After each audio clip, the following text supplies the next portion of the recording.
Hi guys, welcome to my stream today, September 15, 2021. So simulan natin siya BTC muna, and then after BTC, siguro yung mga tinitignan ko na alts, like for example si SLP, KIN, and maybe a few others na most actively traded futures. Kung may request kayo, then feel free to ask.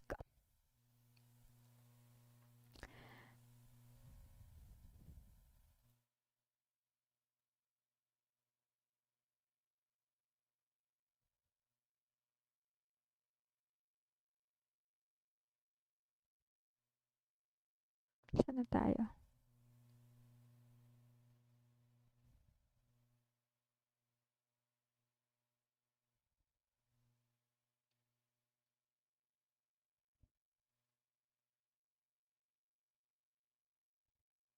So this is the BTC chart. I'm using the bit stamp.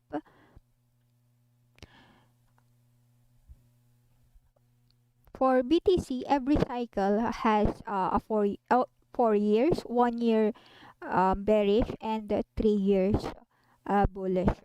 Sa ngayon, I think we are in more or less 4 months before the end of this cycle. If ever it repeats its previous cycle, kasi nga every 4 years siya. However, pwede naman siyang mag-extend or mas shorter. So, initially, ang target ko talaga end of the year or maybe beginning of January 2021, the first week of January 2021, possibly the close to 300,000. And worst case scenario here is the 9,700, which is the CMC gap. But if you look at the long-term trend, it's still uptrend with a few corrections. Like for example, this one correction is normally at around 85% from its peak. So now let's just move on to the short-term view. I'm gonna use the candlestick or maybe the Arenco chart. I think yesterday, I streamed yesterday. Pag ginagamit ko tong Renko chart, naalala ko, it's 47,500. That's the possible reversal. So, kung mapapansin nyo, it's actually forming a possible bullish bar that could possibly retest, which the 52,500, which is the immediate resistance I'm looking at. Pero sabi ko nga, pwede rin naman yung ito yung strong resistance na tinitingnan ko, the 52,500. Pero yung immediate resistance plus 25 from 45,000. So yung from 45,000 plus 25, so 47,500. Since more than 47,500 tayo, next level nun is the 50,000 bago yung 52,500, which is the strong resistance I'm looking at, 52,500. And the immediate support at 45. Then deduct ka na lang ng 25 if ever bumagsak siya or mag-breakdown siya from that 45. But I think for the week, I think it might gonna retest the 50,000. So that's using the Renko chart. If we also look at the candlestick, kasi ito candlestick kasi it's sorry, I removed the indicators. I'll just remove the drawings.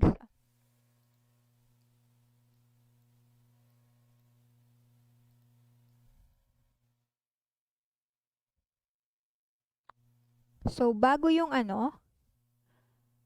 dump, nag-consolidate lang siya within the area. And now, yun, wait lang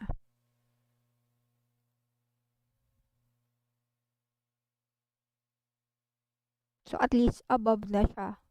Ano ba yung 47,400. This is more or less 47,400. Fourth candlestick nga 47,400 eh. 47,400. Diba sa rent ko, it's 47,500. So, immediate support nito is, of course, within the consolidation, yung top ng consolidation area, which is the 47,000. I mean, 46,400. I mean, 46, this is 46,400.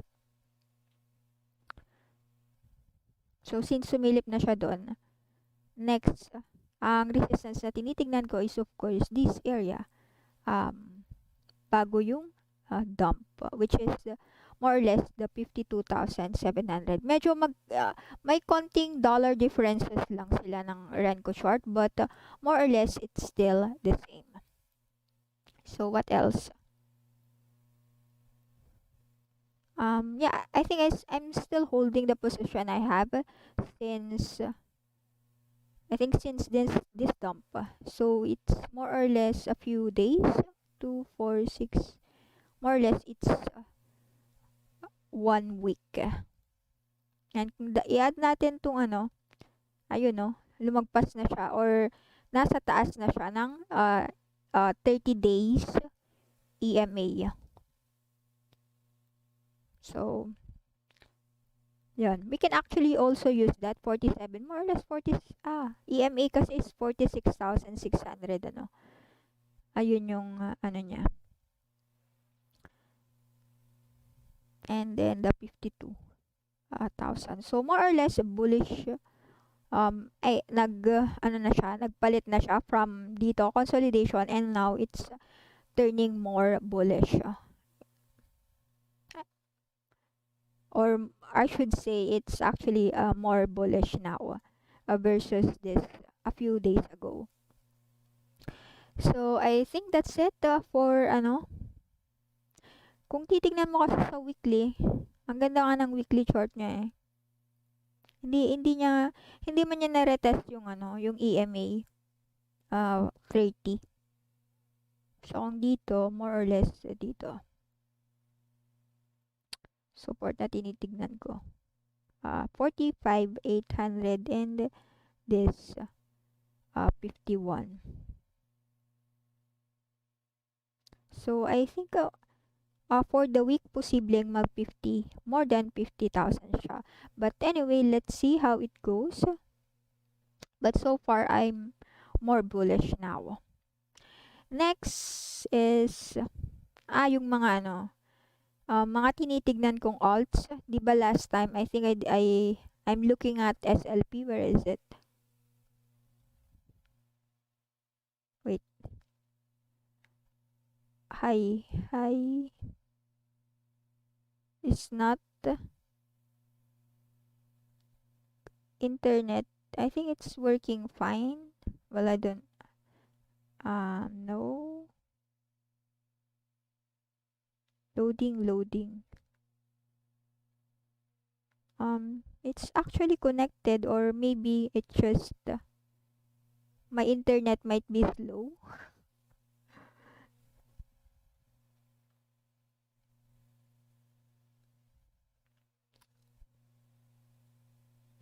Internet might be slow.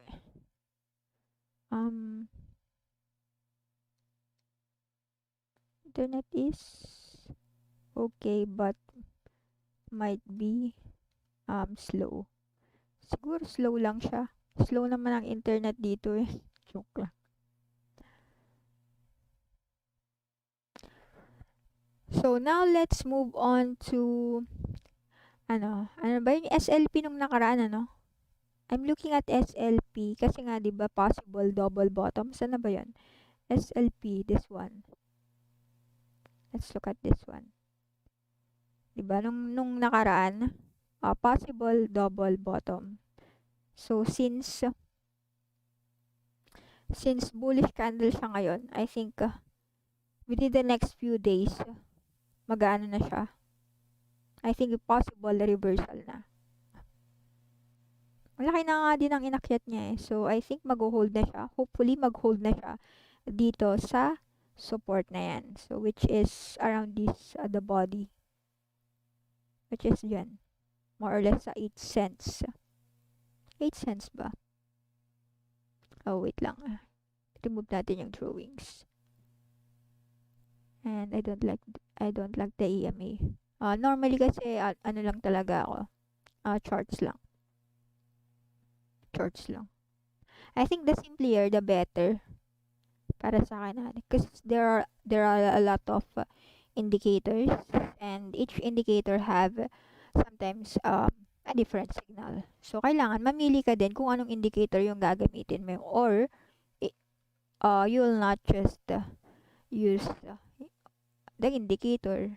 Puro chart na lang. I mean, the chart itself na lang. So, sabi ko nga yesterday, I think, a possible double bottom here.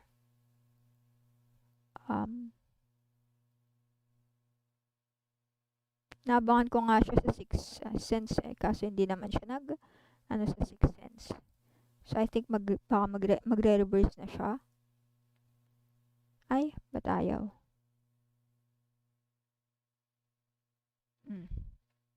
Kulit lang eh. So, dito siya nag-hold sa body. Sa body ng candle to. Which is the 8 cents. So, syempre, risk reward, mas malaki na yung possible rewards mo sa kanya. So, yan. Meron ba akong position neto? Actually, wala. But, mamaya or bukas, I'm gonna long or maybe buy a few. And then, possible resistance, immediate resistance might be around the 14 cents. And then, tignan ko na lang siya after that. 14 cents. 14 cents. Immediate resistance. And sabi ko nga, always measure the possible risk reward. So, at this area, pag mag-lulong ako,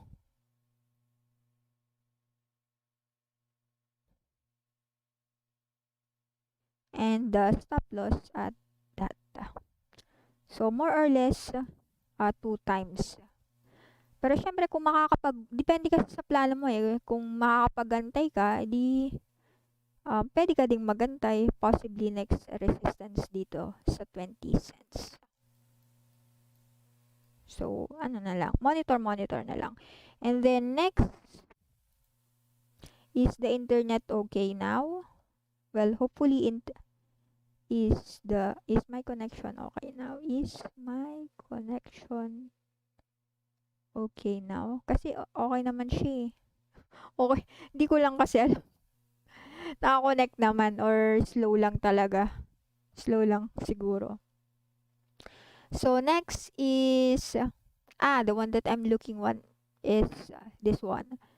Kin.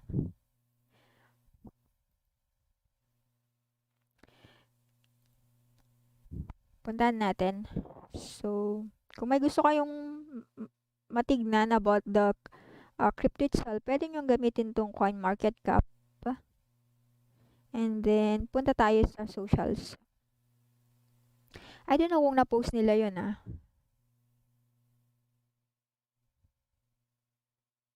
Ayun. Yeah, I think na-post nga nila. Yun nga eh.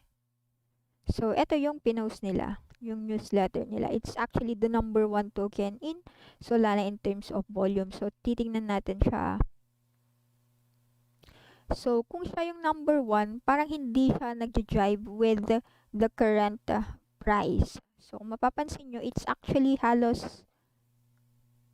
no, it's not. Where is skin? Oh, here. Kung mapapansin nyo, hindi siya... Ito mas maganda to. Mas magandang tignan. Kaysa yung candlestick.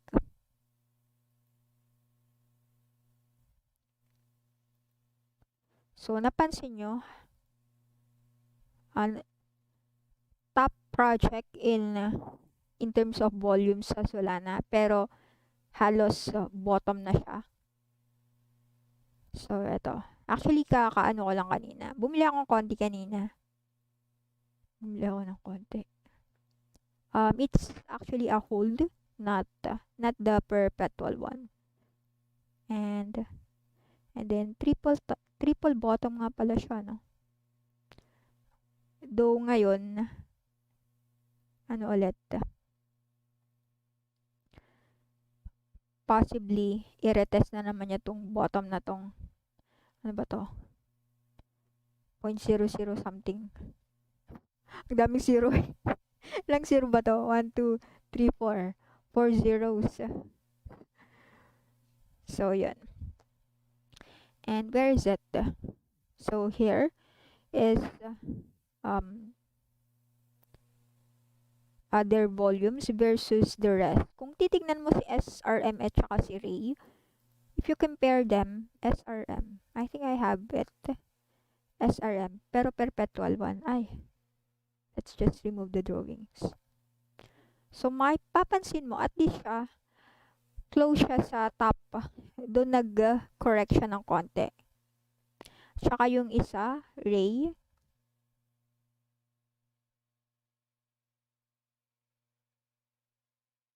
ano ko lang remove ko lang mga drawings.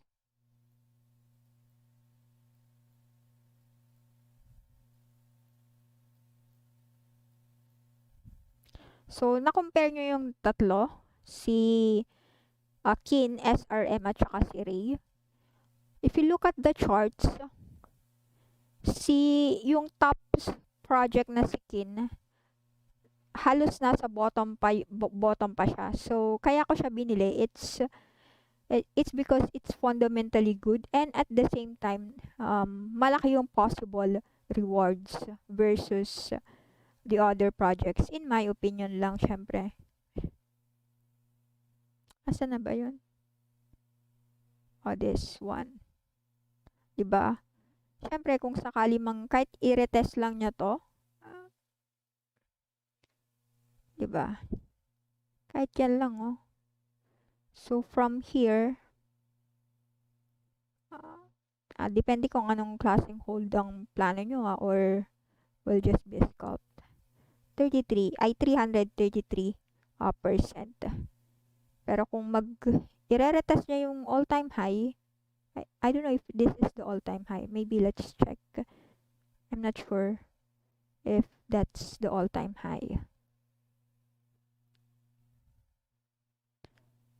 So, more or less, 0.0015, close to that. So, more or less, yun nga. So, that's possible 1,000% kapag hinit niya ulit or niretest niya yung all-time high. So, I think that's it. That's actually one of my reasons why I bought it. Oh, wait. Maybe I'll try to show it. Maybe let's Kin. Oh, here. I just make some comments on it, which is bought some Kin at Gate.io, which is just today. But I posted it yesterday, and then I just bought it today. A few holdings. So I think that's it. What else do I need to? Oh, buffering.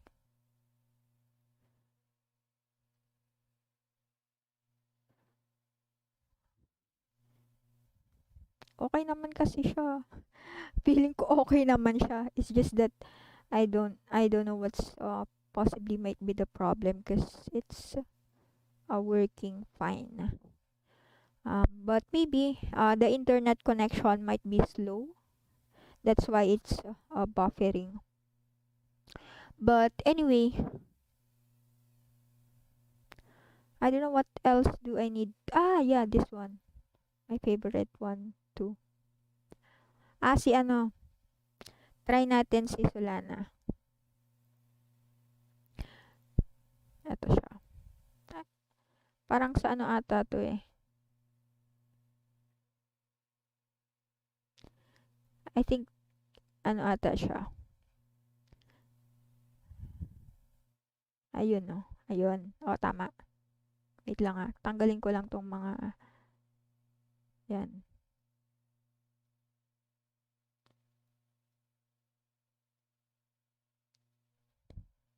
Dito kasi ako bullish divergence in 3 hours. Going down, going up. Now, let's check the daily chart.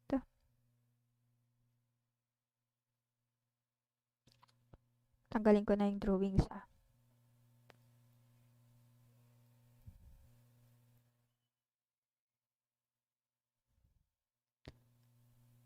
So, nakita nyo to, yung RSI is nasa baba na siya. So, possible bullish reversal. Possibly forming. So, yun. Antayin nyo na lang tong mag-close. Pero sa 3 hours kasi, di ba kanina, bullish siya. Reversal na siya. I mean, bullish divergence. So, dun ako nag-long kanina. And, possible resistance or TP, this one, the 192. And then, support at this area.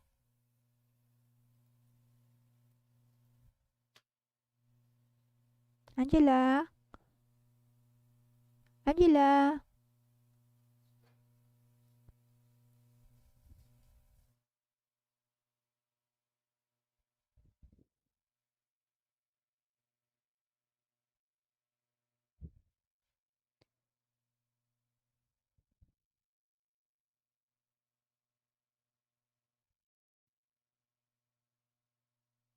I think I just there. Around close to 150 dollars. So risk reward if ever at these levels, always you can set up also your own risk reward. So I think it's still past in my, but I already make I think along a few hours ago at this area, just about lower than this price. So I think that's it for Solana. What else? Oh, the H bar. Ano ba ang mga nag-bottom ngayon? H bar, hindi ko na siya trinade. I mean, na kasi siya eh. Possible um, correction coming kasi nga ang taas na niya. Wait. Yeah, let's look at the daily one. Daily. Tignan nyo, nasa 80 na siya. So, I don't know. So, I'll just wait for it to form A.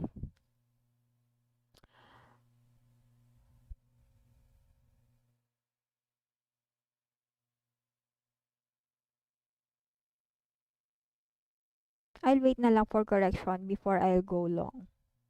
Kasi at the moment, it's already overbought at overbought territory. So possibly I'll wait around this area. So parang halos sa fib 382 or around the 41 cents. Magantay lang kasi syempre as trader, patience is very important. Kasi kung sasakay ka dito, baka mamaya mabagsakan ka, malugi ka, and mas matagal ang recovery. Mas matagal kang magantay. So, dun tayo sa mga lang.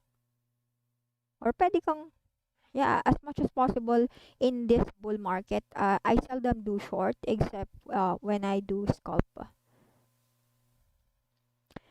So, what else? Oh, this one, FTM. It's actually a possible bullish engulfing. This is the daily. Wait, let's look at the 3 hours. Does it form? No, does not form any.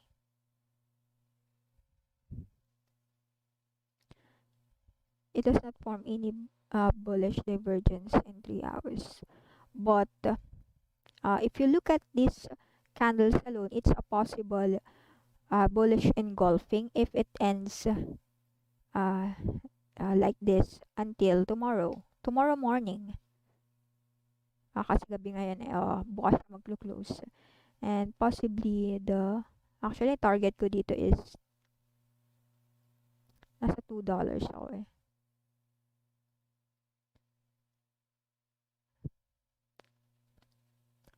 Immediate resistance, the all-time high, which is close to $2 here, 1.9905, which, and pag nag-breakout siya doon, possibly create new all-time high around the 2.5 area. So, which is around this area. Normally, ang gamit ko is the 1.618. And then, actually, I'll just trail stop it. Kapag may kita na, I'll use the market trailing stop. Or I will adjust my stop loss so that in case the market reverses, of course, I'll only take a profit or maybe close to break even. Para at least hindi mawala yung di ba? Kita ka na ba bigla ka pang nalugi, 'di ba? O kaya worst case is maliquidate, 'di ba? As much as possible, try to have a zero liquidation if you're going longs. So, really buffering seriously. Oh, maybe I'll just end the stream and then we'll just restream. Kasi buffering daw eh. Maybe I'll just end the stream. And then let's try to start. Maybe I'll end the stream. I'll end the stream. And let's start. And let's start again. Di ko alam ba't nagbabuffer siya. Kasi pag nagbabuffer pa siya, maybe tomorrow na lang.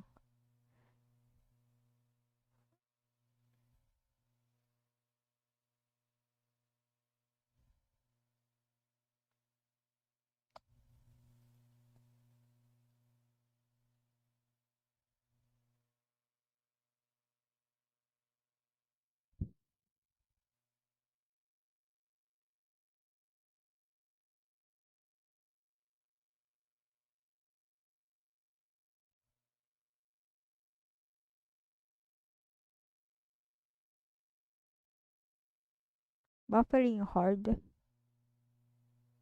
I don't know. Tingnan natin.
Okay naman.